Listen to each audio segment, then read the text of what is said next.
करने से पहले इसकी स्पेलिंग को ढंग से लिखना सीखो, क्योंकि यही गड़बड़ हो जाती है, ठीक है ना। स्टैटिस्टिक्स, ठीक है, इसको कहते हैं हिंदी में सांख्यिकी। ये आपके रेलवे में एक आध क्वेश्चन आता ही आता है, आपने अक्सर देखा होगा, कभी कुछ पूछ लिया जाता है, कभी कुछ पूछ लिया जाता है। हालांकि चीजें बहुत बढ़िया हैं और काम की हैं, ठीक है। इस पर डीआई भी आती है, पता है तुम्हें, डीआई भी दे देते हैं इस पर कई दफा। चलिए शुरू करते हैं आज का सेशन बिना किसी देरी के। अब ये स्टैटिस्टिक्स होता क्या है, ये भी एक है ना, ये जो है ना मैथ्स, मैथ्स की भी अलग अलग शाखाएं होती है, पता है ना आपको, मैथ्स की भी अलग ब्रांचेस होती हैं, ये उन्हीं ब्रांच में से एक है।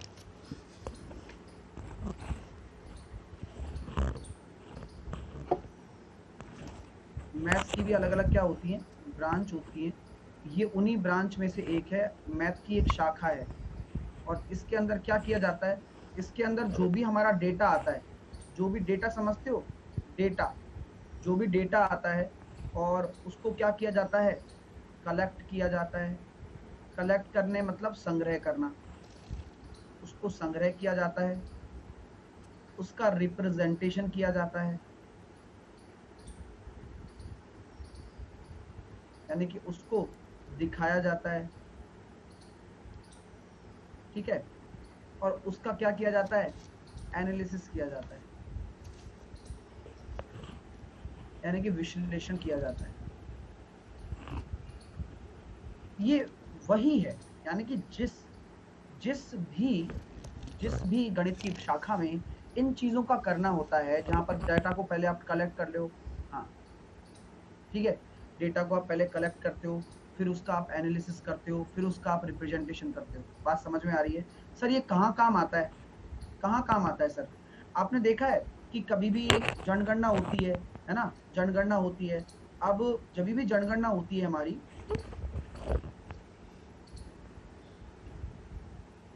जनगणना मतलब जनसंख्या की जब गिनती होती है, तो जनगणना में हमारे पास अलग अलग घर से डेटा लेकर जाया जाता है, हर घर से डेटा लेके जाया जाता है। अब इतना पूरे इंडिया का इतना बड़ा डेटा, इतना सारा डेटा आता है ना पूरे इंडिया का, उसको कैसे सॉल्व करें, मतलब उस डेटा को कैसे निकालें। फिर आपको निकाला जाता है कि भैया देखो, इस राज्य में, इस राज्य इस स्टेट में, इस स्टेट में इतना लिंग अनुपात है ना, सेक्स रेशो है ना, इस स्टेट में इतना सेक्स रेशो है। या फिर हम ये कह सकते हैं कि इस स्टेट में इतने लोग जन्म दर है, मृत्यु दर है। तो ये सब चीजें जो भी हम निकालते हैं, वो इस स्टैटिस्टिक्स के माध्यम से ही निकाल पाते हैं। ये मैं जस्ट एक ओवरव्यू दे रहा हूं, what is the use of statistics, ठीक है ना। चलिए अब आगे देखते हैं। अलग अलग स्टेट का अलग अलग निकलता है, फिर अलग अलग स्टेट का कलेक्ट करके फिर सभी स्टेट का एक डेटा बनाया जाता है, फिर वो इंडिया लेवल पर काम आता है। तो ये इस तरीके से आपको डेटा को कलेक्ट करना, उस डेटा को कलेक्ट करके फिर एनालिसिस करना, और फिर एनालिसिस को करके उसका रिप्रेजेंटेशन करना, ये सारा काम और इसकी स्टडी ही स्टैटिस्टिक्स कहलाती है। ये सब कुछ पढ़ना, ये सब कुछ स्टडी करना स्टैटिस्टिक्स कहलाती है, ठीक है ना। चलिए अब इसमें अलग अलग चीजें होती हैं, हालांकि आपको इतना डीप में नहीं जाना है। इसमें होता है, देखो, एक होते हैं प्राइमरी डेटा, एक प्राइमरी डेटा होता है, एक सेकेंडरी डेटा होता है। अब जो स्टैटिस्टिक्स में जो प्राइमरी डेटा होता है ना, वह जो आदमी खुद होता है स्वयं अपने कार्यकर्ता के सहयोग से सीधे संग्रह करता है। यानी कि जो डेटा आज मान के चलो, आज जो भी हमारे पास जो जनगणना में डेटा आता है, वो कौन सा डेटा होता है, वह आदमी स्वयं जाकर कलेक्ट करता है उसको, तो वो प्राइमरी डेटा होता है, ठीक है ना। तो डेटा भी दो तरीके के होते हैं, इसमें ऐसा नहीं है कि कौन कौन से डेटा, एक होता है प्राइमरी डेटा, एक होता है सेकेंडरी डेटा। यानी कि प्राइमरी डेटा मतलब प्राथमिक, और ये होता है अपना द्वितीयक। प्राइमरी डेटा क्या होता है, यानी कि जब हम इसको सेल्फ असेसमेंट करते हैं, इसका सेल्फ असेसमेंट डेटा, यानी कि स्वयं, या तो स्वयं या अपने कार्यकर्ता, अपने कार्यकर्ता के सहयोग से से सीधा संग्रह करना। भाई कलेक्ट करोगे ना, भाई डेटा को तो कलेक्ट ही किया जाता है भाई, वहां से लेकर आए, अच्छा इस घर में कितनी लड़कियां हैं, इस घर में कितने लड़के हैं, अच्छा 18 साल से उम्र कितने हैं, 5 साल से कम के कितने बच्चे हैं, तो ये आते हैं, आपने देखा होगा वो आंगनवाड़ी वाली महिलाएं घूमती हैं या फिर पुरुष घूमते हैं, तो वो सारा डेटा कलेक्ट करते हैं, है ना। ठीक है माय डियर। तो इस तरीके का जो डेटा होता है वो प्राइमरी डेटा होता है। अब सेकेंडरी डेटा क्या होता है, ऐसे डेटा जो किसी अन्य स्रोत द्वारा प्राप्त होते हैं। ठीक है, यानी कि कोई अलग ही सोर्स होता है ना, डिफरेंट सोर्स। यहाँ तो आदमी खुद जा रहा है, यहाँ पर मैनुअली लिया जा रहा है, और यहाँ डिफरेंट सोर्स से डेटा एक्सेस हो रहा है, डिफरेंट सोर्स से। जैसे कि डिफरेंट सोर्स का मतलब समझ में आता है, जैसे कि हम कह सकते हैं कि भाई हमने कोई टेक्नोलॉजी का यूज कर लिया कि यार देखते हैं कि भाई यहाँ पर लोग ऐप, आजकल ऐप डाउनलोड करवा लेते हैं, तो ऐप से भी काफी पता लग जाता है कि यार, क्योंकि वहां पर सारी डेटा फिलिंग होती है। अब डेटा सारी फिलिंग होती है तो वो भी एक तरीके से क्या है, एक संग्रह ही तो हो रहा है ना, कि भाई डिजिटली आजकल क्या करते हैं, ऐप पे डेटा फिल करवा लेते हैं, ज्यादातर लोग उस पर कनेक्टेड होते ही हैं, तो वहां पर भी थोड़ा बहुत सब कुछ पता लग जाता है कि भाई 18 साल से कम कितने हैं, 5 साल से कम कितने हैं, तो 5 साल से वाले तो आते ही नहीं है, तो एज ग्रुप भी पता लग जाता है, मेल कितने हैं, फीमेल कितने हैं। जैसे कि इंस्टाग्राम आपने देखा होगा, इंस्टाग्राम में आप अगर अपनी प्रोफाइल में जाओगे तो वहां पर ये भी दिख जाएगा कि आपके कितने फॉलोअर्स हैं, और उतने में कितने एज ग्रुप के फॉलोअर्स हैं, और एज ग्रुप के कितने फॉलोअर्स हैं, उसमें मेल कितने हैं, फीमेल कितने हैं, तो ये सारा डेटा उसमें रहता है। तो ये जो आता है, वहां से डेटा आता है, वह सेकेंडरी सोर्स है, डिफरेंट सोर्स है। हम मैनुअली कलेक्ट करने थोड़ी जा रहे हैं, सामने वाला खुद भर रहा है उसको। ठीक है माय डियर, चलिए, तो ये सारी चीजें होती हैं, इस तरह का डेटा होता है। ठीक है ना। और अगर मैं आगे बात करूं तो यहाँ पर एक रॉ डेटा भी होता है, रॉ डेटा, इसको कहते हैं हिंदी में यथा प्राप्त आंकड़े। डेटा को मतलब समझ रहे हो ना, डेटा मतलब यहाँ पर आंकड़े हैं, जो भी आंकड़े प्राप्त होते हैं वो होता है। ठीक है, रॉ डेटा। सर इसको कैसे समझेंगे, भाई देखो, यदि आंकड़े, रॉ डेटा का क्या मतलब होगा, यदि आंकड़े जिस प्रकार तथा जिस रूप में प्राप्त हों, उसी क्रम में संकलित किए जाएं, तो वह रॉ आंकड़े कहलाते हैं। यानी कि जैसे जैसे कलेक्ट किए हैं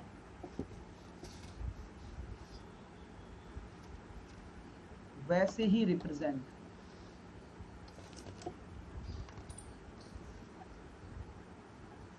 बात समझ में आ रही है क्या, समझ में आ रही है कि जल्दी से बताओ, आवाज नहीं आ रही कि नहीं, समझ में आ रहा है। यानी कि यहाँ पर कोई सॉर्टिंग नहीं हो रही है, यहाँ पर क्या हुआ, कोई सॉर्टिंग नहीं हुई। आप अगर मान के चलो आपने 10 घर में ढूंढे, आप 10 घर में गए, यहाँ से बोला कि भैया देखो 0 से 5, 0 से मतलब 5 से 10, 10 से 15, 15 से 20, अच्छा इतनी एज ग्रुप के लोग हैं। अब मैंने कहा कि ये एज है, ये एज है। हमसे बोला कि भाई पूरे गांव में निकले 15, इसमें निकले 5, इसमें निकले भैया कितने 0, इसमें निकले 6, इसमें निकले 8। ये गांव की मैंने एक क्या लिख दिया, ये फ्रीक्वेंसी लिख दी डेटा की। अब ये जो क्या है, जितना अभी आया है डेटा वो आपने कलेक्ट करके दिखा दिया, जैसे लिया वैसे कलेक्ट करके दिखा दिया, जो वही रॉ डेटा कहलाता है। ठीक है, वही रॉ डेटा कहलाता है। ठीक है माय डियर, चलिए, तो ये मैं आपको बात समझ में आ गई होगी। अब चलते हैं आगे। अब ये बताओ आपका सबसे पहला काम क्या है, सबसे पहला काम है डेटा कलेक्शन, सही है ना। आपका सबसे पहला काम है आंकड़ों का संग्रह।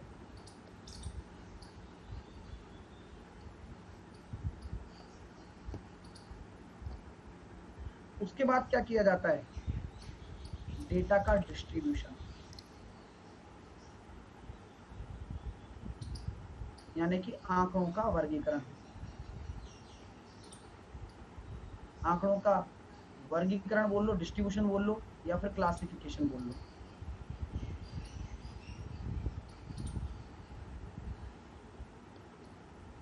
या फिर उसको क्या बोल लो, क्लासिफिकेशन बोल लो। क्लियर है माय डियर, चलिए, अब मैं आपसे कहना चाहता हूँ कि हर चीज का एक मतलब होता है। अब मैं भी आपको कोई भी डेटा दे रहा हूँ, जैसे कि मैंने दे दिया 5, ये मैंने एक सैंपल डेटा कलेक्ट किया है, 5, 10, 15, 25, 12, 13, 18, ये मेरा एक सैंपल डेटा है। ये मेरा क्या है, एक डेटा मैंने कलेक्ट किया है और मैंने आपको एक रिप्रेजेंट कर दिया। ठीक है, तो सबसे पहले आप इसको अरेंज करेंगे तो किस में करेंगे, असेंडिंग ऑर्डर में, यानी कि आरोही क्रम में इसको आप अरेंज करेंगे। आरोही क्रम में, असेंडिंग ऑर्डर में इसको आप अरेंज कर देंगे पहले। ऐसा भी रह सकता है, हाँ ऐसा भी रह सकता है, लेकिन इसको आप आरोही क्रम में अरेंज करेंगे तो ज्यादा अच्छे से हम क्या निकाल पाएंगे, माध्यिका निकाल पाएंगे, हम मीन निकाल पाएंगे। मीन तो देखो निकल जाता है, लेकिन माध्यिका में अरेंज करना जरूरी है, बहुलक भी पहचान पाएंगे, तो अरेंजमेंट बहुत जरूरी है। कोई भी डेटा आपके पास आया उसको पहले आप आरोही क्रम में जमाइए। सबसे छोटा 5 है, उसके बाद 10, उसके बाद 12, उसके बाद 13, उसके बाद 15, उसके बाद 18 और उसके बाद 25। तो ये आपने जो जमाया असेंडिंग ऑर्डर में जमा दिया, यानी कि आपने बढ़ते हुए क्रम में इस डेटा को जमा दिया। पहला अरेंजमेंट बेहद आवश्यक है। चलिए अब आगे मैं बात करता हूं। ठीक है, अब आगे एक चीज होती है बारंबारता। नाम सुना होगा बारंबारता। बारंबारता को कहते हैं फ्रीक्वेंसी, यानी कि कोई डेटा कितनी बार आया है, कोई डेटा कितनी बार आया है वह क्या कहलाता है, फ्रीक्वेंसी कहलाता है। जैसे कि मैंने x लिख दिया, x क्या होता है, डेटा होता है। जैसे कि मैंने लिखा भाई किसी का भी डेटा मान लो, हाइट का मान लो, यानी कि भाई किसकी हाइट कितनी है, हाइट मैंने मान ली भाई 100 सेंटीमीटर, 150 सेंटीमीटर, 125, मैं फिर इसको वर्गीकृत लिखता हूँ ना, ढंग से लिखता हूँ। 100 सेंटीमीटर वाली height, 125 centimetre, 130 centimetre, 140 centimetre, 145 centimetre. ठीक है, चलिए how can we differ primary, secondary और raw data in a sample question. अपन को डिफर नहीं करना, अपन को बस ये एक सिंपल क्वेश्चन आता है कि भैया ये डेटा दिया गया है आपके सामने, और अगर ये बोला जाता है भाई, मैं तो बस एक डेफिनेशन इसलिए बताई आपको कि बाई चांस आपके सामने पूछ ले कि व्हाट इज प्राइमरी डेटा, तो सेल्फ असेसमेंट से जो प्राप्त होता है वो प्राइमरी है, जो डिफरेंट सोर्स से प्राप्त होता है वो सेकेंडरी है, रॉ डेटा वैसा होता है जैसा कलेक्ट किया वैसा ही दिखा दिया, रॉ डेटा वो हो गया। ठीक है, चलिए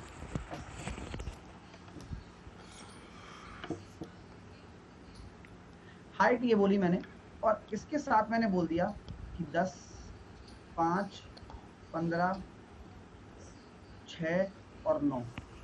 ये जो मैंने लिखा है इसके सामने ये क्या है, 100 सेंटीमीटर के वाले 10 हैं, 125 सेंटीमीटर वाले 5 हैं, 140 सेंटीमीटर वाले 6 हैं।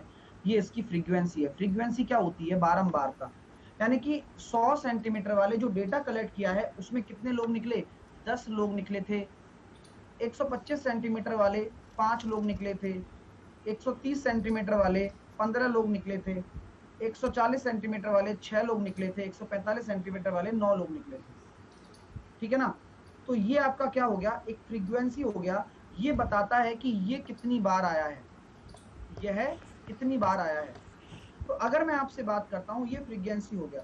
ठीक है माय डियर, चलिए तो यहां तक क्लियर हो गया ना फ्रीक्वेंसी। अगर मैं अभी बताऊं तो मोड भी बता सकता हूं कि जो इनमें से ज्यादा बार रिपीट हुआ है वो कौन है, 15, और उसके संगत ही आपकी जो मोड होगा वो कितना होगा, 130 होगा यहाँ पर, क्योंकि जो सबसे ज्यादा बार रिपीट हुआ है उसके संगत ही आपकी जो डेटा है, आंकड़े हैं, 130 सेंटीमीटर आपका मोड हो जाएगा, बहुलक कहते हैं। लेकिन अभी हम उसको बाद में डिस्कस करेंगे, उसको हम बाद में देखेंगे, अभी तो बारंबारता पढ़ रहे हैं थोड़ा सा। चलिए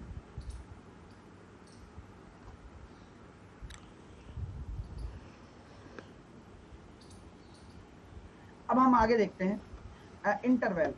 एक चीज होती है क्लास इंटरवल, इसको बोला जाता है वर्ग अंतराल।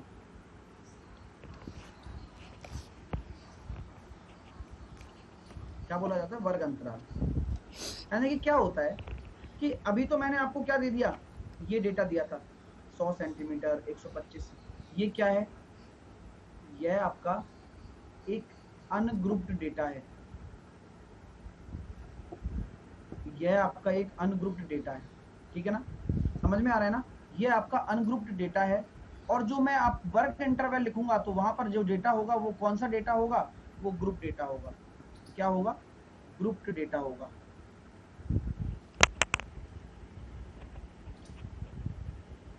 सर कैसे,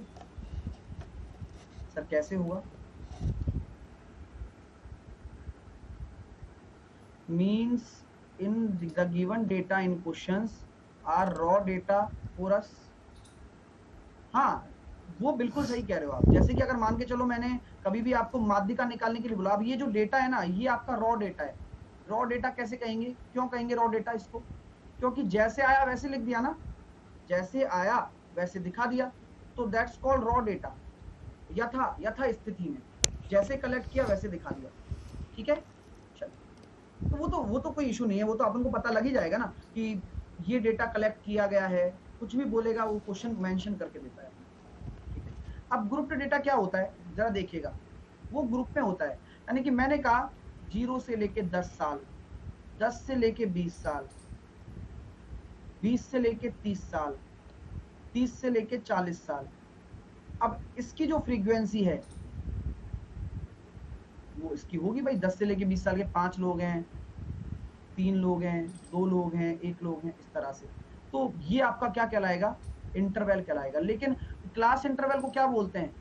वह इंटरवल जो लोअर लिमिट भी रखे और अपर लिमिट भी रखे, वही आपका क्या कहलाता है? इंटरवल कहलाता है। लोअर लिमिट और अपर लिमिट, ठीक है ना। हर किसी इंटरवल की क्या होती है? एक लोअर लिमिट होती है, एक अपर लिमिट होती है, ये ध्यान रखना। जैसे कि मैं बोलूंगा 0 से 10, तो इसमें लोअर लिमिट क्या है? लोअर लिमिट अपनी कितनी है? 0। और हर इंटरवल की अपनी एक लोअर लिमिट होती है, एक अपर लिमिट होती है, यानी कि एक निम्न सीमा और अपर लिमिट मतलब हो जाएगी उच्च सीमा। सर इसमें मोड कैसे निकालेंगे सर? नीतीश कुमार भारद्वाज, पढ़ लो पहले, सब बताया जाएगा, है ना, सब बताया जाएगा भाई, ऐसे टेंशन क्यों ले रहे हो तुम? ठीक है, उच्च सीमा।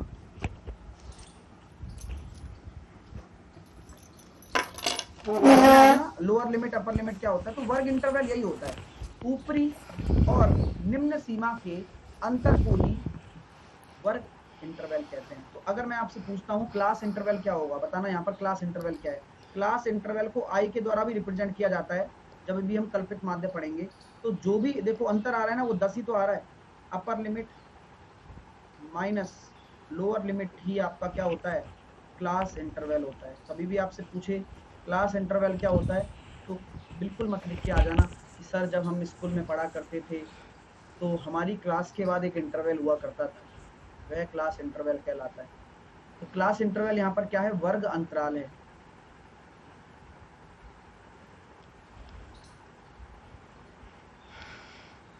और वो कैसे निकलता है? उच्चतम सीमा से निम्नतम सीमा को घटा देंगे तो आपका क्लास इंटरवल निकल जाएगा। ठीक है my dear.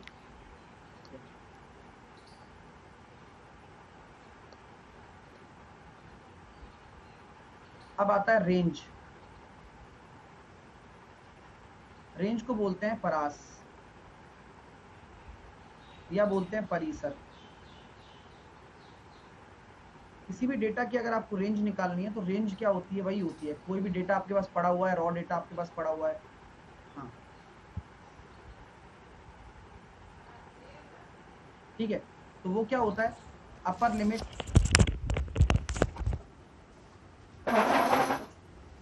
Minus lower limit, ये रेंज होती है।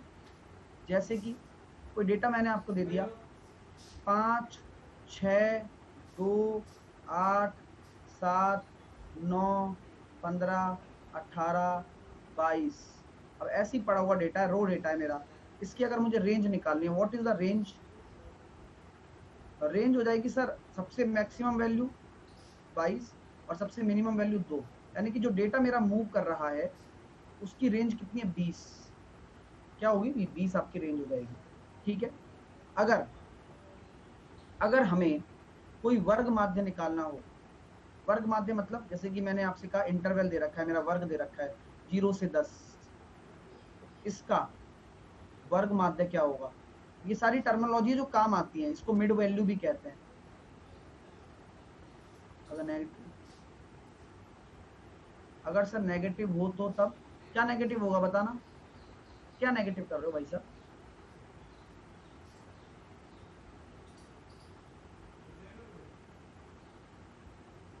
क्या कहना चाह रहे हो देवेंद्र, बताओ कहां से नेगेटिव डेटा आएगा,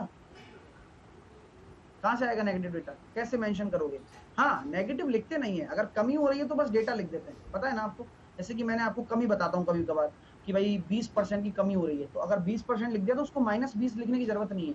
अगर वो कमी का डेटा होगा तो वो कमी में ही आएगा, डिक्रीमेंट में दिखाई दे रहा हो, है ना, उसको मेंशन करने की जरूरत नहीं है। चलो, तो मिड वैल्यू क्या होगा इस क्लास की मिड वैल्यू क्या होगी? Lower limit plus upper limit by 2। अगर किसी क्लास इंटरवल की अगर आपको मिड वैल्यू निकालनी है, जो कि काम आती है, ध्यान रखना, ये काम आएगी जब हम माध्यिका निकालेंगे। परसों आप याद करो, मैंने यूट्यूब पर एक क्वेश्चन कराया था 11 बजे, मिड वैल्यू वाला, तो ये वही टाइप है। यहाँ पर जो हम निकाल रहे थे ना बीच में मिड वैल्यू, तो ये इंटरवल की मिड वैल्यू ऐसे निकालते हैं हम लोग। ठीक है माय डियर, चलिए अब चलते हैं आगे।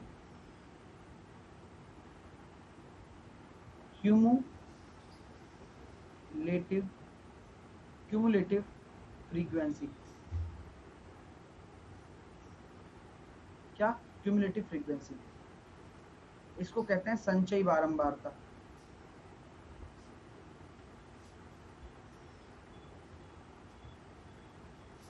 बहुत लेंथी जाता वो सुदीप्ता, वो बहुत लेंथी चला जाता, जो आप कह रहे हो ना वो बताऊंगा मैं अभी। ठीक है, तभी तो वो मेथड निकाला गया, वरना इतने सारे डेटा का हम कैसे निकालते? ठीक है ना, अगर तुम कह रहे हो ना वो, मैं उससे भी कर सकता था उसको, एफ एक्स अपॉन, ये भी लग जाता उस वाले में उस दिन, लेकिन वो लेंथी कितना पड़ता पता है? एफ एक्स को सभी को गुना करके बड़ा बड़ा लिखो, फिर फ्रीक्वेंसी का 128 का डिवाइड करो, तो ऐसे भी हो जाता होने को, लेकिन फिर हमने एक विधि निकाली कल्पित मान। चलो भैया, संचयी बारंबारता के बारे में डिस्कशन करते हैं। संचयी बारंबारता क्या होती है उसको समझो।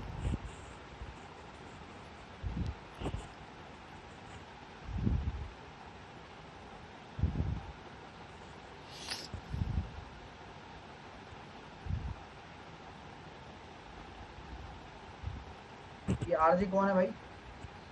पढ़ाई कर लो भाई, आरजे सब जगह जरूरी चीजें हैं ना, ऐसा मत सोचो, अब वहीं से ही आए हो, चिंता ना करो। ठीक है, तो संचयी बारंबारता क्या होती है? जैसे कि मैंने डेटा आपको दे दिया, जैसे कि मैंने आपको डेटा दे दिया, कोई भी डेटा मैं आपको दे दूंगा कि भाई 0 से 5, 5 से 10, 10 से 15, 15 से 20, 20 से 25, इसकी मैंने आपको क्या दे दी? एक फ्रीक्वेंसी दे दी।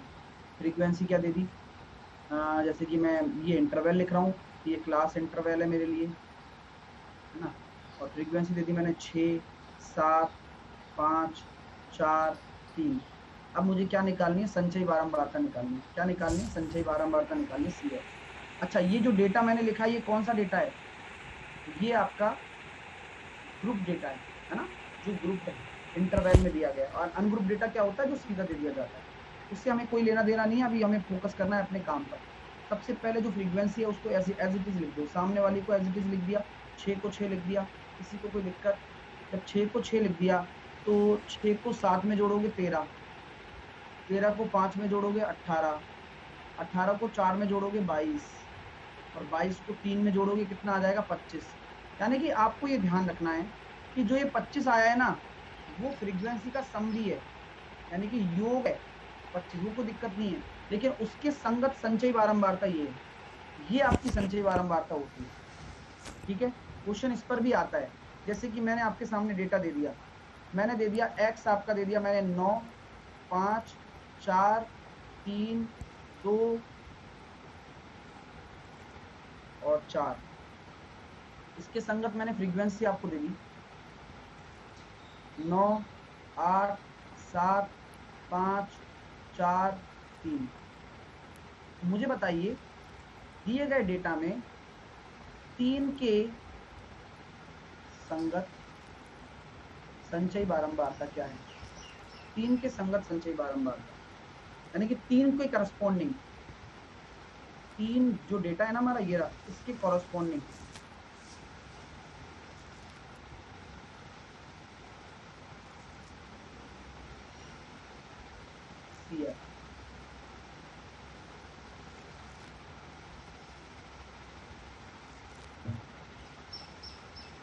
कैसे करेंगे? CF कैसे निकालेंगे? सबसे पहले इस डेटा को तो एज इट इज लिख दो, 9 को 9 लिख दिया। इसमें 9 में 8 जोड़ोगे 17 हो रहा है, 17 में 7 जोड़ोगे कितना हो रहा है? 34। तो सॉरी, 17 में 7 जोड़ोगे 24, 24 और 5 29, यानी कि आपका 3 के संगत संचयी बारंबारता क्या आ रही है? 29 आ रही है। यही आपका आंसर है। क्लियर है? तो हमें क्या कह रहे हो भाई? बड़ा समझ sir, I am plus subscriber. My question is that when my subscription will end, I am able to see download, access my download video. No, ऐसा नहीं होगा, है ना? नहीं देख पाओगे तुम। जब तक 1 साल तक देख सकते हो, जब तक आपके पास वो है सब्सक्रिप्शन, जब भी मतलब जितने समय का है। वरना ये अलाउ कर सकते थे, लेकिन ये अलाउ इसलिए नहीं किया होगा, मतलब मेरा मानना ये है, जैसे कि मैं एक स्टूडेंट हूँ, तो मैं अगर चाहूँगा तो फिर 1 महीने का लेके सारे डाउनलोड करके देख लूँगा, है ना? तो उससे थोड़ा क्या होता है कि फिर डेटा ब्रीच होता है, डेटा लीक होता है, फिर तो फिर मतलब ही नहीं है ना। फिर कोई 6 महीने पढ़ रहा है या फिर कोई 1 महीने पढ़ रहा है, बात बराबर है। अगर आपके पास सब्सक्रिप्शन है तो यू कैन एक्सेस।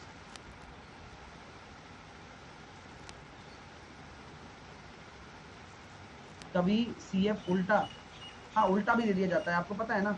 CF देखो यहाँ पर क्या होता है, CF हमेशा देख रहे हो आप, CF हमेशा इंक्रीजिंग ऑर्डर में होता है, तो आपको पता कैसे चलेगा? कभी कभार पता है क्या होता है, आपको डेटा दे दिया जाता है, जैसे कि कभी कभार मैं बोलता हूँ, हाँ वो क्वेश्चन ऐसा होता है कि 125 मतलब 125 से लेकर, है ना, लेस देन 125 और less than 135, less than 145, less than 155, ऐसे डेटा दे दिया जाता है।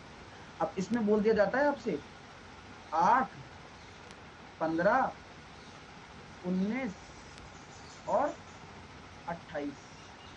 अब आपको पता कैसे चलेगा कि ये क्या है? बताओ। अब ऐसे बोल दिया और टेबल दे दिया, तो ये CF है। कैसे पता चलेगा हमें?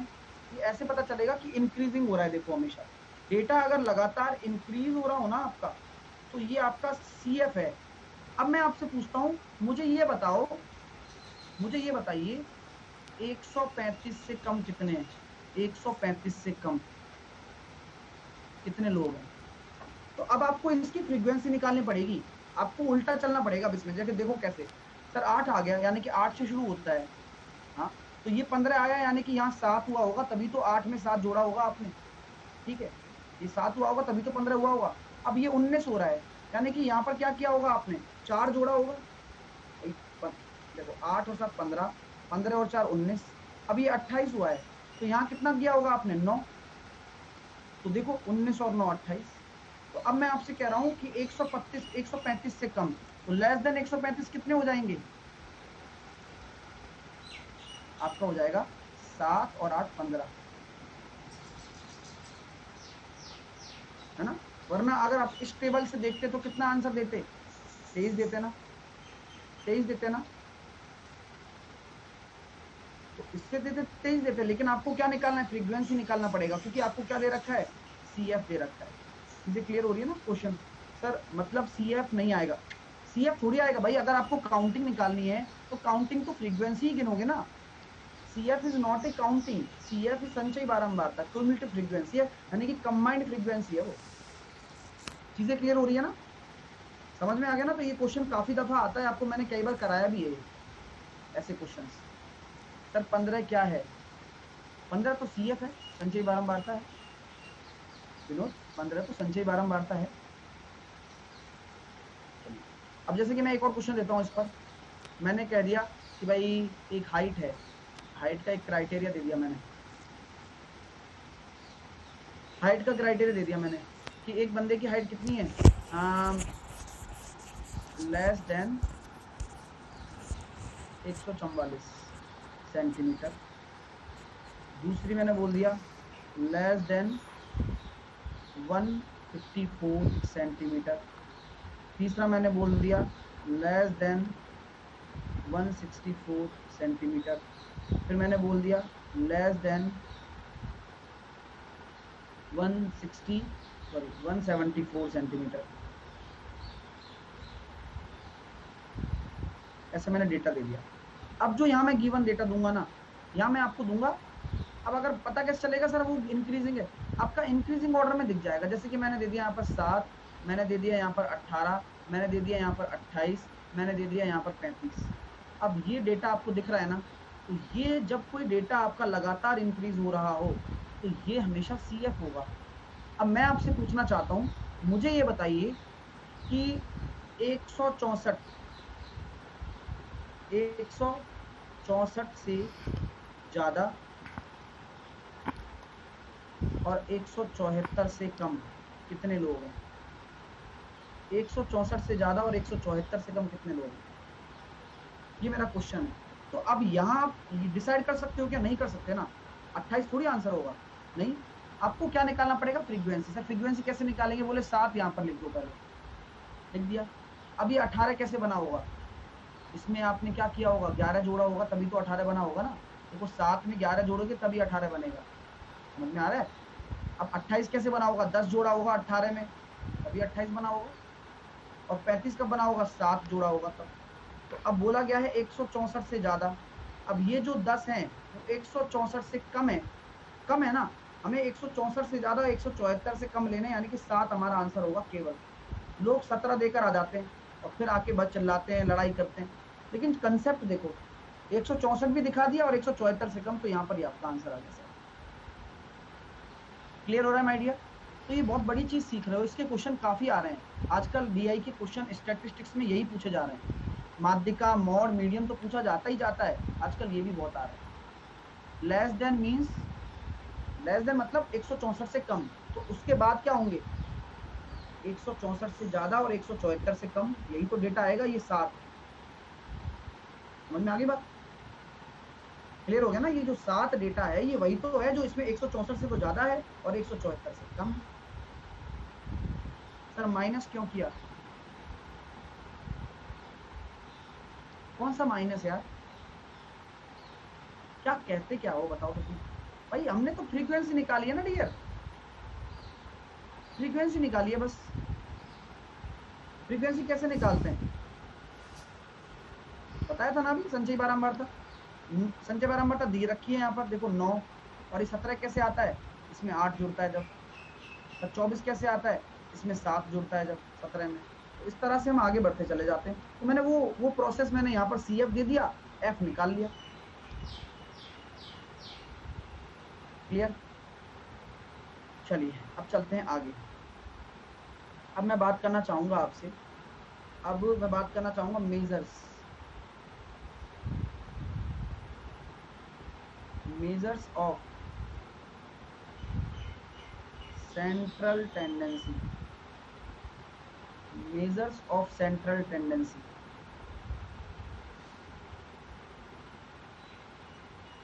केंद्रीय प्रवृत्ति का माप, केंद्रीय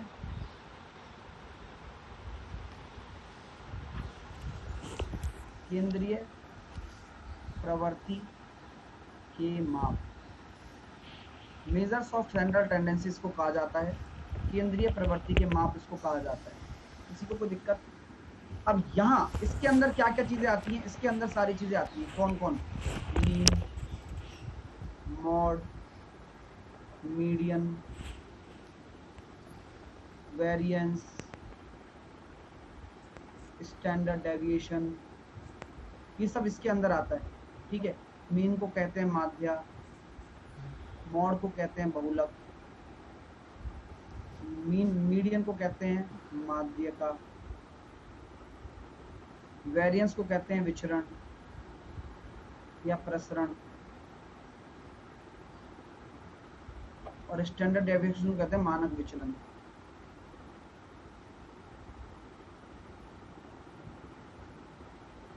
इंडेक्स नंबर वही कह रहे हो क्या विजय? ये वाला? हाँ, इसी वाले की बात कर रहे हो क्या?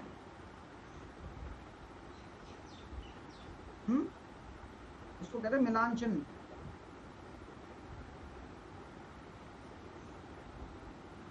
चलो कोई दिक्कत नहीं, टेंशन ना लो आप लोग।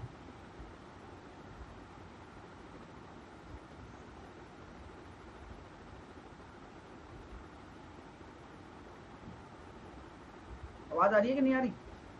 सर आजकल बच्चा कम आ रहा है। कहाँ पे कम आ रहा है आदित्य? कहाँ पर? कहाँ पर बेटा बताओ मेरे को, कहाँ दिख रहा है आपको कम?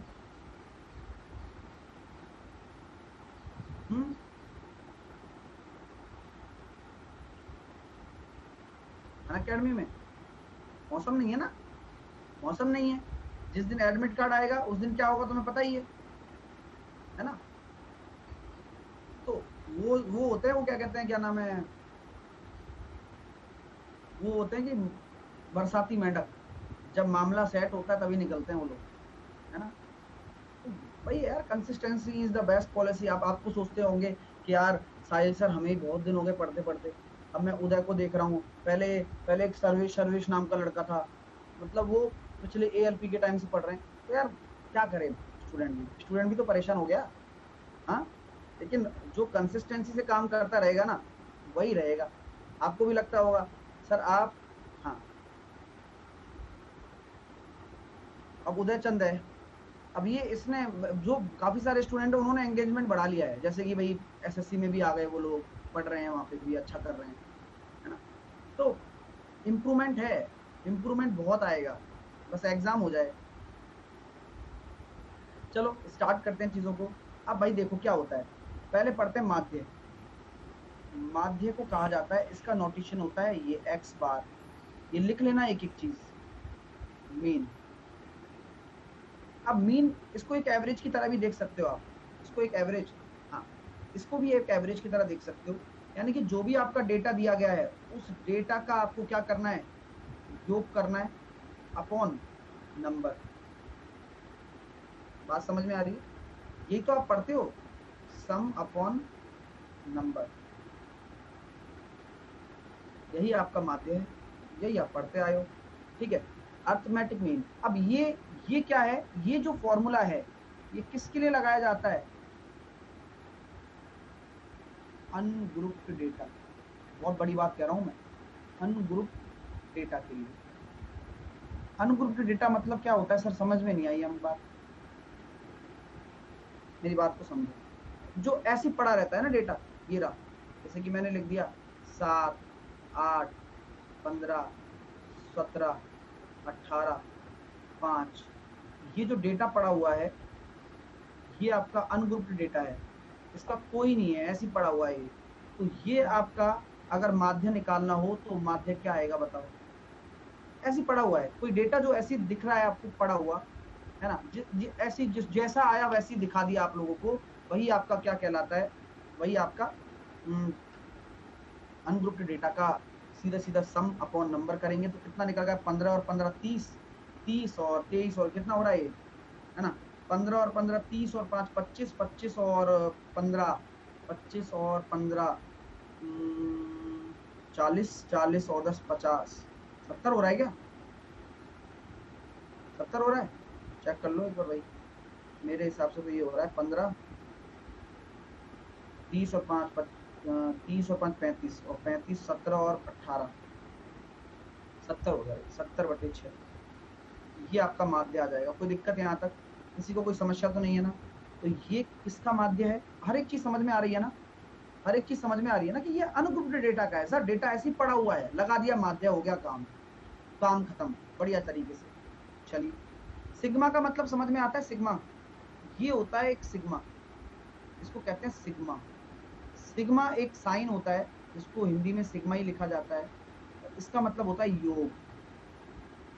तो आगे मैं बताऊंगा नहीं, इसलिए अभी मैं बता रहा हूँ, इसका मतलब होता है जो भी डेटा है ना उस डेटा का सम करना, जो भी डेटा है, n number of data, i number of data, कुछ भी हो सकता है। दूसरी कंडीशन क्या होती है माध्य की? माध्य की दूसरी शर्त,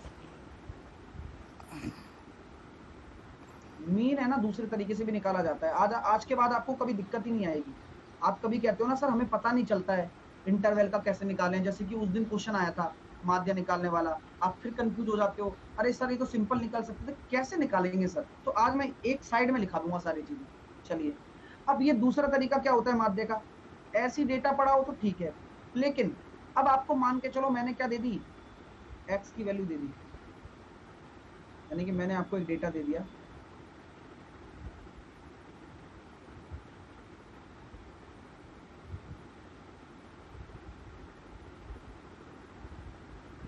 और उसके साथ साथ उसकी करस्पॉन्डिंग फ्रीक्वेंसी भी दे दी, जैसे 6, 7, 8, 9, 10, मैंने दे दिया 3, 5, 10, 5, 10, 4। अब मान के चलो इस डेटा का मुझे माध्य निकालना है, मैं कैसे निकालूंगा माध्य, यानी कि इसका मैं x बार कैसे निकालूंगा, बफरिंग हो रहा है क्या, हाँ नहीं हो रहा है यार, काफी स्टूडेंट को नहीं हो रहा है, ठीक है। तो इसका क्या फॉर्मूला होता है सर ये बताइए, यानी कि जो ये डेटा दे रखा है एक तरीके से आपको ये टेबल में दे रखा है, और ये डेटा के संगत आपको फ्रीक्वेंसी भी दे रखी है, यानी कि अगर दिए गए डेटा की आपको फ्रीक्वेंसी भी दे दी जाए और इसके संगत आपको माध्य निकालना पड़े तो क्या होगा माध्य, summation of F I x I upon summation of F I. Note कर लो, इसका मतलब समझ में आ रहा है ना, कि जो भी डेटा आपके पास आया है उसका आपको क्या करना है, उसका आपको पहले एफ एक्स निकालना है, यानी कि एफ इंटू एक्स, सबको जोड़ेंगे देखो कितना आ रहा है 15, ये आ रहा है 30, ये आ रहा है 70, ये आ रहा है 40, ये आ रहा है 90 और ये आ रहा है 40, सबको हम जोड़ेंगे, टोटल निकल कर आया 285, जैसा कि देवेंद्र बता रहे हैं, सब बता रहे हैं 285। ये आपका क्या आ गया, समेशन ऑफ एफ एक्स, और नीचे फ्रीक्वेंसी कितनी आ जाएगी, इन सभी का योग 8, 18, 18 और 5 23, 23 और 4 27 और 35, ये आपका क्या हो जाएगा, माध्य हो जाएगा। समझ में आ गया। तो अगर कोई ऐसा डेटा दिया जाए जिसकी आपको संगत फ्रीक्वेंसी भी दे रखी है तो आप क्या करेंगे, माध्य इस तरह से निकाल सकते हैं। किसी को कोई आपत्ति, किसी को कोई संकट तो नहीं है ना। आई बोले तो आई एक तरीके से ये कितनी भी बार आ रहा है, मतलब आई का मतलब होता है 1 2 3 4 5 6, ये 6 बार चल रहा है ना, तो जितनी भी फ्रीक्वेंसी है इसको ऐसे डिनोट कर देते हैं भाई, हर किसी को जोड़ना है, ठीक है। एन नंबर ऑफ 6 बार है तो 6 फ्रीक्वेंसी को जोड़ना है, 6 बार एफ एक्स आ रहा है ना, इसको इसको इसको इसको इसको इसको सबको जोड़ना है। ये आई का मतलब होता है कि भाई जो भी आ रहा है उसको सबको जोड़ के चलो, ठीक है ना। चलिए आगे चलें, एक क्वेश्चन और करोगे इस पे, एक एग्जांपल और देता हूँ, है ना, एक एग्जांपल और देता हूँ, फिर उसके बाद आगे वाला डेटा पढ़ेंगे अपन।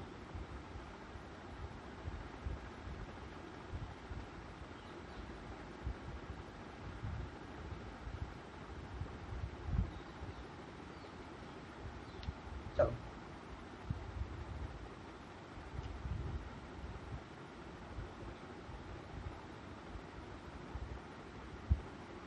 सर अगर x इंटरवल में हो तो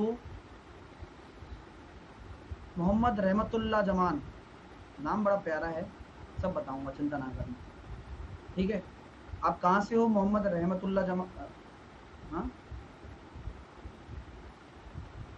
अभी मैं सब बताऊंगा, चिंता ना करो, ठीक है my dear Bihar, well done. चलो पढ़ाई करते मैं सब बताऊंगा, चिंता ना करो, है ना, अभी कुछ नहीं छूटने वाला, ठान लिया है ना आपके सर ने। चलो पढ़ाई करो। एग्जाम्पल, मैंने क्या एग्जाम्पल दिया, आपका एक x दे दिया मैंने, इसका डेटा दे दिया मैंने 5, ये दे दिया मैंने 7, ये दे दिया मैंने 8, ये दे दिया मैंने 3, ये दे दिया मैंने 2, और उसकी मैंने आपको एक फ्रीक्वेंसी दे दी। हाँ गलत कमेंट ना करो, है ना, किसी के बारे में गलत कमेंट ना करो, एक अच्छे स्टूडेंट बन के दिखाओ, पहले अच्छे इंसान तब बनना, ठीक है, ठीक है ना। ये मैंने लिखा 2, ये मैंने लिखा 5, ये मैंने लिखा आपके सामने 5, हाँ ये मैंने लिखा आपके सामने 5, और ये मैंने लिखा आपके सामने 4। तो मुझे बताइए कि मेरा माध्य क्या होगा। बताइए।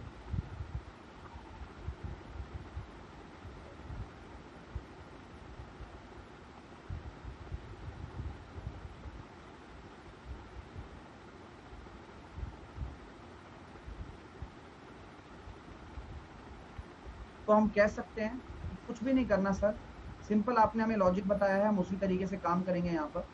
Summation of F x upon summation of frequency. F x कितना आ जाएगा, एफ एक्स 5 दूनी 10, 7 पंजे 35, 8 पंजे 40, 5 तिया 15 और 4 दूनी 8।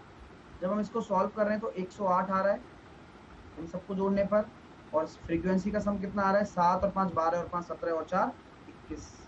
समझ में आ गया माय डियर, किसी को कोई दिक्कत तो नहीं है ना, है ना आसान। तो ये आपका एक ऐसा डेटा होता है जहां पर हम फ्रीक्वेंसी दे रखी होती है, तब हम सारे काम करते हैं। ठीक है माय डियर, आपको घबराना नहीं है, घबराने से काम नहीं चलेगा। ठीक है, अब हम निकालेंगे, नेक्स्ट क्लास में सीखेंगे arithmetic mean. Arithmetic mean he तो बोलते हैं इसको, समांतर माध्य ही तो बोलते हैं जो भी सीख रहे हैं हम, समांतर माध्य arithmetic mean of grouped data. अब ये बड़ी चीज है, इसको सीखना। यानी कि जो आपका वर्गीकृत समांतर माध्य वर्गीकृत डेटा का, वर्गीकृत समझ में आ रहा है ना नाम से, इंटरवल वाला, ये हम सीखेंगे। फिर हम इसी तरीके से तीनों चीज सीखेंगे किसमें, माध्यिका में। माध्यिका में भी 3 चीज होती है, कौन कौन सी, इसमें कौन कौन सी बताई थी। एक ऐसा माध्यिका जिसका डेटा ऐसे ही पड़ा हो, दूसरी माध्यिका जिसका डेटा, जिसकी फ्रीक्वेंसी दे रखी हो, और तीसरा माध्यिका ग्रुप वाला।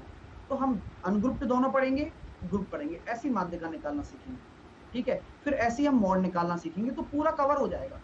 फिर हम सीखेंगे वेरिएंस, है ना, coefficient of variance, standard deviation, all these things सब कुछ सीखने वाले। तो मस्त पढ़ाई करो, अभी मजा आ रहा है ना, चीजें क्लियर हो रही है ना, एक एक करके तो सब चीजें क्लियर होंगी। अच्छा ये बताओ, सब लोग 3 बजे वाली क्लास और 8 बजे वाली क्लास ले रहे हो ना, और ये कंटिन्यू रखना भाई साहब। और मजा आया कल कंपाउंड इंटरेस्ट आपने पढ़ा, चीजें ताजा हो रही हैं जो आपने पढ़ी थी। जो नहीं ले रहे हैं भैया कंटिन्यू करो, एसएससी कैटेगरी में जाना, मेरी दोनों क्लासेस को आप देखना, अभी 3 बजे भी होने वाली है और 8 बजे भी होने वाली है। ठीक है, तो बहुत अच्छे से करा रहा हूँ, ये आपके लिए करवा रहा हूँ, चिंता ना करना। आपको लगता होगा मैं किसी और के लिए करवा रहा हूँ, नहीं ऐसा नहीं है, ये सिर्फ आपके लिए करवा रहा हूँ, बिकॉज ऑफ आप रिविजन कर पाओ, है ना, चीजों को। नहीं 3 बजे आसान क्लास होती है, बस क्वेश्चन करो अरविंद, क्वेश्चन करने से ही सीखोगे ना। चलिए, और संडे का याद है, संडे का किसको याद है, हाँ महा टेस्ट होने वाला है और उसका सिलेबस मैंने आपको बता दिया है। तो फिर 9 से 11 याद रखना, टाइम निकालना है, कैसे भी करके निकालना है और टेस्ट देना है, जिससे कि कम से कम पता तो चले। और जब एक बार लत लग जाएगी ना टेस्ट देने की, तो अपने आप स्कोर आने लग जाएगा, ये मैं कह रहा हूँ। तो स्कोर आने के लिए थोड़ा सा पुश करो खुद को। बाय बाय, टेक केयर, मिलते हैं 3 बजे, लव यू।